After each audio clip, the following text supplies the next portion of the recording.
Salut à toi ambitieux, salut à toi ambitieuse et bienvenue sur ma chaîne ou plutôt sur la tienne. YBA Courtage et je me présente, je m'appelle Roméo.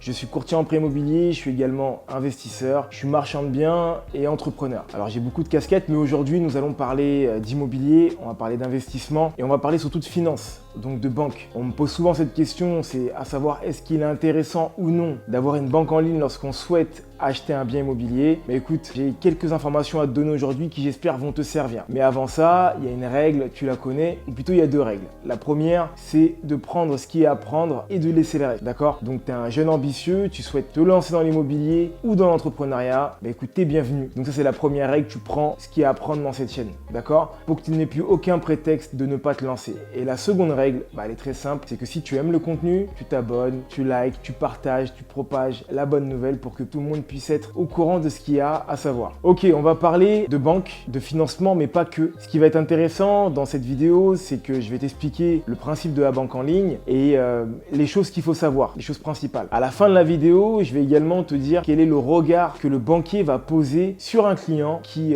détient des comptes en ligne, parce qu'aujourd'hui, il y a beaucoup de Français qui détiennent des comptes en ligne. Donc on va en parler, on va parler un peu de chiffres et je t'invite vraiment à rester jusqu'à la fin de la vidéo pour que tu puisses savoir ce que le banquier pense réellement des potentiels investisseurs qui détiennent des comptes en ligne. Ok, ce qu'il faut savoir déjà, c'est que la banque en ligne, c'est un marché qui ne cesse de grandir. Il y a à peu près, en tout cas en 2017 c'était le cas, il y avait environ 4 millions de Français qui détenaient un compte en ligne. Pas uniquement qu'en ligne, mais en tout cas qu'ils avaient un compte associé en ligne. Et aujourd'hui, il y a eu une analyse qui a été faite de la part de l'ACPR. Pour que tu puisses savoir, l'ACPR, c'est l'autorité des marchés financiers en fait. C'est pas l'AMF, mais pratiquement pareil. En gros, c'est les gendarmes financiers. Ils regardent les pratiques bancaires pour voir si tout se passe bien ou pas. D'accord? Donc du coup, ils ont fait des analyses entre 2016 et 2020, si je ne me trompe pas, où ils se sont rendus compte qu'il y avait une augmentation donc, de 35% d'ouverture de comptes en ligne.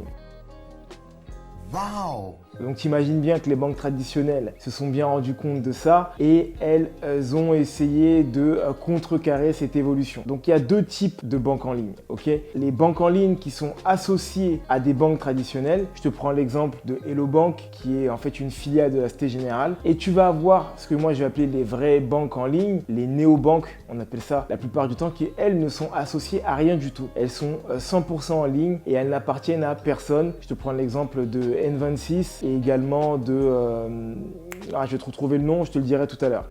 Voilà, j'ai retrouvé, c'est Paytop par exemple pour ceux qui connaissent. Donc en fait, tu recharges ta carte bancaire et tu vas pouvoir faire des paiements avec ça, mais tu peux pas avoir de prélèvement là-dessus par exemple. Donc tu as vraiment deux familles de banques en ligne. Tu as les néobanques comme je viens de te le dire et les banques en ligne qui sont en général adossées à des banques traditionnelles, qui initialement étaient des banques en ligne mais ont été rachetées par des banques traditionnelles. D'accord? Donc là, on va vraiment se spécialiser sur les banques pour les particuliers et pour les investisseurs. Toutes les questions qu'on me pose à chaque fois. Est-ce qu'il est intéressant ou pas d'avoir une banque en ligne? Est-ce que je peux avoir un crédit avec une banque en ligne? Voilà, il y a plein de questions qui me viennent souvent et je me suis dit qu'il pouvait être pertinent qu'on puisse en parler. Donc maintenant qu'on a cadré et qu'on sait de quel type de banque on va parler des avantages qu'il y a à avoir une banque en ligne et les inconvénients qu'il va y avoir aussi également. Déjà, ce qu'il faut savoir, c'est que concernant les banques en ligne, les avantages, c'est les frais. Tu vas avoir très peu de frais ou bien même voir pas du tout de frais sur certaines banques en ligne. Je te prends l'exemple de Boursorama où à partir du moment que tu utilises la carte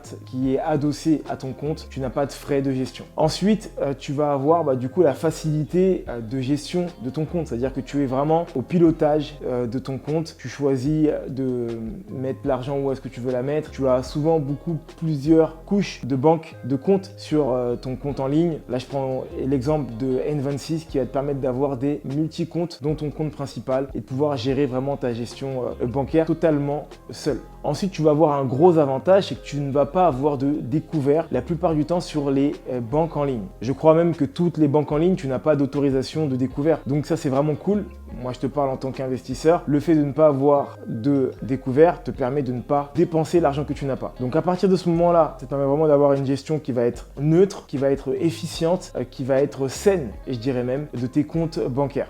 Après, il y a des inconvénients, ça va être le contact en cas de problème. Pour ma part, j'ai des comptes également en ligne, c'est que lorsque tu vas avoir besoin de quelqu'un, ça va être très compliqué de pouvoir avoir accès à une personne. Et ça, il faut vraiment être conscient. Ça veut dire que tu vas sur l'hypothèse que tu vas pouvoir être autonome pratiquement à 100%, et que tu n'auras pas, voire très peu besoin d'avoir une personne, un interlocuteur, parce que si c'est le cas, là ça va vraiment être la grosse galère. Donc l'inconvénient c'est ce côté-là, c'est le côté relationnel que tu peux avoir avec les banques en ligne qui est pratiquement inexistant, que tu n'as pas du tout avec les banques traditionnelles. Parce qu'avec une banque traditionnelle, tu vas pouvoir être en contact avec quelqu'un, tu vas pouvoir également échanger avec un professionnel en fonction des banques bien sûr, qui va pouvoir te dire quel type de produit te correspond par rapport à ta situation. Et ça, c'est hyper important. Parce que oui, mon ambitieux, lorsque tu décides de devenir un investisseur, lorsque tu décides de vouloir épargner, il est important d'avoir un contact direct avec un interlocuteur qui, de 1, va pouvoir voir ton profil, le connaître et également te proposer des choses qui vont pouvoir être intéressantes pour toi. De 2, qui va également te permettre de pouvoir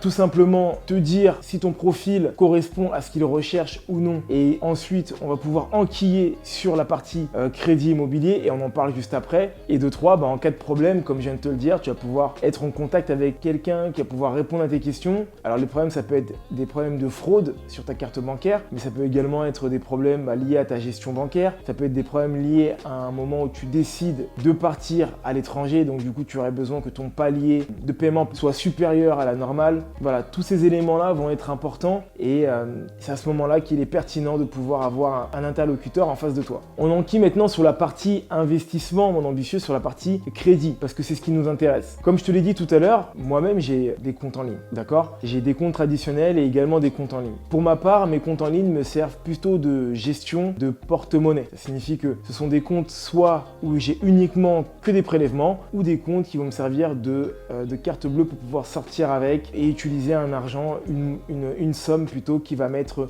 prédéfinie en amont. Lorsque je vais décider de partir sur le côté financement, sur la recherche d'un crédit, c'est pas du tout vers une banque en ligne qu'il va falloir se diriger. Pour la simple et bonne raison qu'aujourd'hui, je viens de te dire, toutes les banques en ligne ne proposent pas de crédit immobilier. Il y en a certaines qui le proposaient, notamment ING, notamment Bourso, mais elles ont arrêté leur plateforme de crédit immobilier pour des raisons qui sont beaucoup trop pompeuses et longues à échanger aujourd'hui tout de suite dans cette vidéo. Toutefois, il faut que tu saches que les banques en ligne ne proposent pas de crédit immobilier. Donc ça signifie quoi? Ça signifie que tu vas devoir te diriger vers des banques traditionnelles, mon ambitieux. Et ça, c'est un point qui est hyper important. Et pourquoi c'est important? Pour la simple et bonne raison que tu vas avoir 2 profils de clients. Tu vas avoir les clients comme moi qui ont encore des comptes en banque traditionnelle, mais qui ont également des comptes en ligne. Et tu vas avoir les clients qui sont 100% en ligne. Et là, on va voir ces 2 profils-là. Le premier profil dont je viens de te parler, c'est donc le client qui est mixte, qui va avoir des banques traditionnelles et des banques en ligne. Celui-ci, en réalité, ce que le banquier va regarder, c'est est-ce qu'il a un salaire ou non dans une banque traditionnelle. D'accord? Ça va être ce qui va l'importer le plus. Ensuite, tu vas avoir ceux qui ont uniquement des banques en ligne. Alors eux, ça va être beaucoup plus compliqué pour pouvoir avoir un financement parce que comme je viens de te le dire initialement, les banques en ligne ne proposent pas à ce jour des crédits immobiliers, donc il va falloir faire une ouverture de banque traditionnelle. Et c'est à ce moment-là que les choses se gâtent. Ok mon ambitieux, si tu es encore là, c'est qu'il y a plusieurs raisons. Premièrement, c'est que tu aimes bien le contenu que je te propose. Donc n'hésite pas à y mettre une force, un like me fera toujours plaisir. La deuxième, c'est qu'il y a des liens qui sont en bas et qui te permettent de rentrer en contact avec moi. Pour ça, c'est très simple.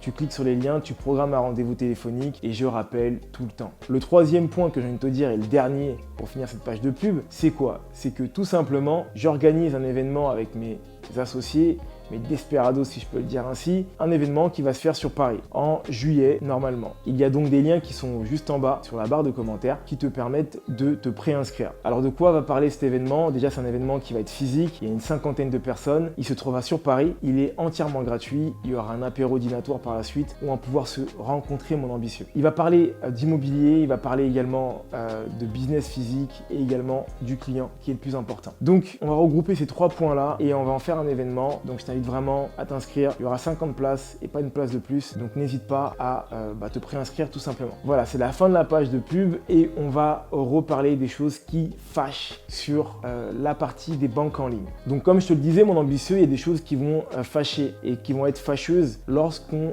décide d'avoir des comptes en ligne. Et qu'est-ce que ça va être? En fait, ça va être le regard que le banquier il va poser sur toi. D'accord? Donc, il faut savoir que le banquier, il kiffe pas trop dès que tu as un compte en ligne. Parce que pour lui, ça a plusieurs connotations. Alors, ça dépend de quel profil tu es. Est-ce que tu es le profil mixte, comme je te l'ai dit, banque en ligne, banque traditionnelle, ou est-ce que tu es le profil 100% en ligne? Si tu es le profil mixte, ce qu'il va regarder, c'est où est-ce que se trouve ton salaire. Ça, c'est un point qui va être important pour lui. Si ton salaire est sur une banque traditionnelle, et ben en fait, il va avoir un regard qui va être un petit peu, en fait, je m'en foutiste, peu importe. Il va comprendre que tu es une banque en ligne et ça va être facilement explicable. Par contre, si tu es 100% en ligne, c'est là où ça va se compliquer pour toi. Pourquoi? Parce que, premièrement, lorsque tu vas vouloir prendre un crédit, tu vas devoir ouvrir un compte auprès d'une banque traditionnelle. Jusqu'ici, tout va bien. Le souci, c'est que quand tu viens d'ouvrir un compte, tu ne peux pas demander directement un crédit, d'accord? Parce qu'ils vont comprendre que tu ouvres un compte uniquement pour ça. Et ça pourrait peut-être déranger ton banquier. Pourquoi ça va le déranger? Toujours pour la même raison. Parce que ça, on va parler de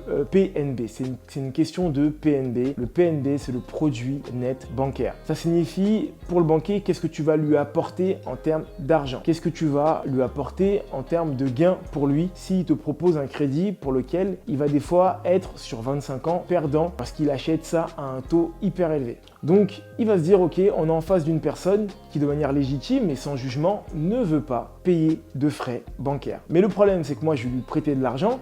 Et où est-ce que je vais récupérer mon argent? Alors peut-être que tu vas me dire, mon ambitieux, je sais, mais ce que je proposerai à mon banquier, c'est tout simplement de ramener mon salaire chez lui et de le laisser là-bas. Le problème qui se pose, mon ambitieux, c'est quoi? C'est qu'il a toujours la crainte que ton compte, que tes salaires, tu les bifurques après sur ton compte en ligne, ton compte initial. Parce qu'aujourd'hui, il n'y a aucune loi qui impose à un client de garder son salaire sur la banque qui nous a octroyé le crédit. Et ça, c'est un point qui est hyper important. Donc, c'est-à-dire qu'on se base sur la confiance. Et c'est là où le banquier va avoir un regard qui va être un peu suspicieux. Il va se dire, ok, il me dit ça parce qu'il veut le crédit, mais à la fin, il va changer de compte et puis moi, je l'aurai dans le baba pour être poli. Donc, qu'est-ce que tu dois faire, mon ambitieux? En fait, c'est simple. Pour pouvoir augmenter tes chances d'être bien vu auprès du banquier, tu dois ouvrir ton compte traditionnel bien avant de demander un crédit. J'ai envie de te dire un trimestre, voire 2 trimestres avant ta demande de crédit. Si tu ouvres un compte lundi et que tu demandes un crédit vendredi, ça va pas le faire, d'accord? Donc pour moi, un trimestre, c'est quelque chose de raisonnable. 2 trimestres, c'est encore mieux. Parce que comme je viens de te le dire, le regard va être très critique pour les clients qui ont un compte 100% en ligne. Et voilà, mon ambitieux, c'est la fin de cette vidéo. J'espère qu'elle t'aura plu, mon ambitieux et mon ambitieuse. Si c'est le cas, n'hésite pas à y mettre un pouce vers le haut, des commentaires qui sont juste en bas. Comme je t'ai dit, il y a des liens qui te permettent de rentrer en contact avec moi sur la barre des tâches. Donc si tu as des questions, tu n'hésites pas. Entre-temps, mon ambitieux, entre-temps, mon ambitieuse, je ne sais pas à quel moment tu regardes cette vidéo, mais tout ce que je peux te dire, c'est de continuer à croire en toi et à te former.